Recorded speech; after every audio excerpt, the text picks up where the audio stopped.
मैं आपसे समझने के लिए कोशिश करता हूं कि आपको कैसे लगता है कि इस कायनात का कोई खुदा है। Good question. मैं आपसे अब मैं ये अगर मैं आपको ये बता दूं, अब मैं ये आइडेंटिटी से हटकर एग्जिस्टेंस पे बात कर रहा हूं। आइडेंटिटी पर हम बाद में आएंगे। आप पहले एग्जिस्टेंस ऑफ गॉड को प्रूव कर दीजिए। तो आप ये नहीं बताएंगे कि मैं कैसे प्रूव करूं, मुझे आपको किस तरह की दलील चाहिए? कि मुझे आप ये बिल्कुल ऐसी ही बात है कि आपको किस तरह का खाना खाना है। भाई आप ये दलील, आपको मेरे पास, आपके पास दलीलों की वैरायटी है। मुझे नहीं लगता अगर आपके पास सॉलिड दलील है तो वो सॉलिड दलील कोई भी हो सकती है। अगर आप मुझे बताइए कि इस कायनात का एक खाने की मिसाल ले लेते हैं। अगर आप मसलन प्लीज, इस कायनात का एक खुदा है, ये दावा रिलीजन ने किया है, आपने किया है, मैंने नहीं किया है, हमें नहीं, इससे पहले हमें नहीं पता था।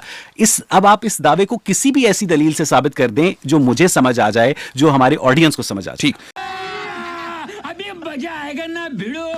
आपने खाने की मिसाल दी कि जी आप किस तरह का खाना खाएंगे, बात बिल्कुल सही है। ये सवाल उस वक्त नामाकूल होगा कि जब आप खाने के वजूद पर यकीन रखते हो, फिर मैं पूछूंगा आप किस तरह का खाना खाएंगे। लेकिन अगर आप खाने के वजूद पे ही यकीन न रखते हो, मैं फिर आपसे पूछूंगा आप पिज्जा खाएंगे या बर्गर खाएंगे, तो ये सवाल बिल्कुल नामाकूल होगा, क्योंकि आप ये कह सकते हैं कि खाने का तो वजूद ही नहीं है, आप मुझसे किस तरह का खाना पूछ रहे हैं। खुदा की मौजूदगी की दलील की जो किस्म दरियाफ्त की थी, आपने खुदा को की जो दलील है उसको आपने खाने से कंपेयर कर दिया है। नहीं, आपने किया, उसका जवाब दे रहा हूं। क्या बोला तूने? को कंपेयर किया है मैंने, दलील को खाने से कंपेयर किया है, मैंने खुदा को कंपेयर नहीं किया है।